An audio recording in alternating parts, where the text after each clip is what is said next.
వాగర్ధావివ సంపృక్తం వాగర్ధ ప్రతిపత్తయే జగత పితరం వందే పార్వతీ పరమేశ్వరం. అందరూ శివుడికి చెందిన వారే. అందుకే మీరు జాగ్రత్తగా గమనించండి, భూత ప్రేత పిశాచాతులు ఉంటాయి, వాటికి కూడా తండ్రి ఎవరు అంటే శంకరుడే.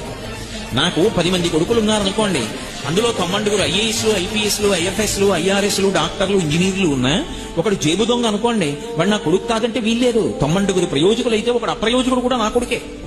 ఎందుకంటే వాడిని కన్నవాణ్ణి నేను. ఈ లోకంలో భూతములు, ప్రేతములు, పిశాచములు ఉన్నాయి అంటే వాటిని కన్నవాడు కూడా ఎవడో ఉండాలి. ఆయన పరమశివుడు తప్ప వేరొకడు ఎలా అవుతాడు? అందుకే ఈ సమస్తమైన భూతగణములకు కూడా తండ్రి ఎవరు అంటే శంకరుడే. అవి కూడా ఎవరి మాట వింటాయి అంటే తండ్రి మాట వింటాయి. కాబట్టి ఆయనతో అనుబంధము లేని వారు ఎవరున్నారు? ఎవరు ఉండరు.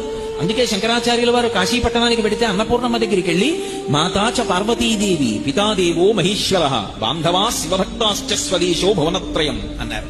మా అమ్మ పార్వతీదేవి, మా నాన్నగారు పరమశివుడు. భక్తులందరూ శివ అని నేను అన్నప్పుడు విష్ణువు కాదు అని మీరు అర్థం చేసుకోకూడదు. శివుడికి విష్ణువుకి మధ్య భేదం ఎప్పుడూ చూడరాదు.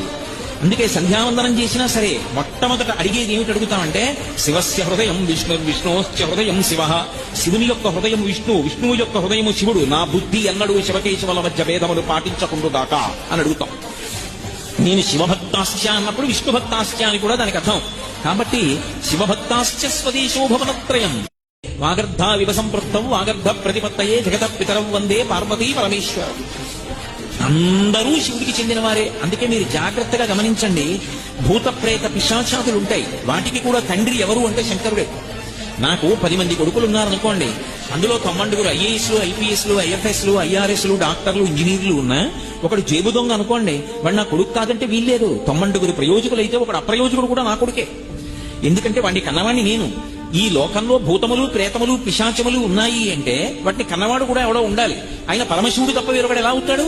అందుకే ఈ సమస్తమైన భూతగణములకు కూడా తండ్రి ఎవరు అంటే శంకరుడే. అవి కూడా ఎవరి మాట వింటాయి అంటే తండ్రి మాట వింటాయి. కాబట్టి ఆయనతో అనుబంధము లేని వారు ఎవరున్నారు? ఎవరు ఉండరు.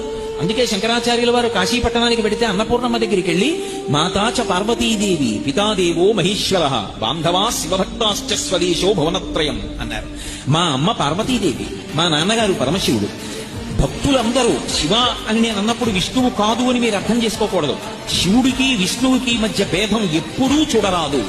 అందుకే సంధ్యావందనం చేసినా సరే మొట్టమొదట అడిగేది ఏమిటి అడుగుతామంటే శివస్య హృదయం విష్ణు విష్ణోశ్చ హృదయం శివ. శివుని యొక్క హృదయం విష్ణువు, విష్ణువు యొక్క హృదయము శివుడు. నా బుద్ధి ఎన్నడూ శివకేశవుల మధ్య భేదములు పాటించకుండుగాక అని అడుగుతాం. నేను శివభక్తాశ్చ అన్నప్పుడు విష్ణుభక్తాశ్చ అని కూడా దానికి అర్థం. కాబట్టి శివభక్తాశ్చ స్వదేశో భువనత్రయం.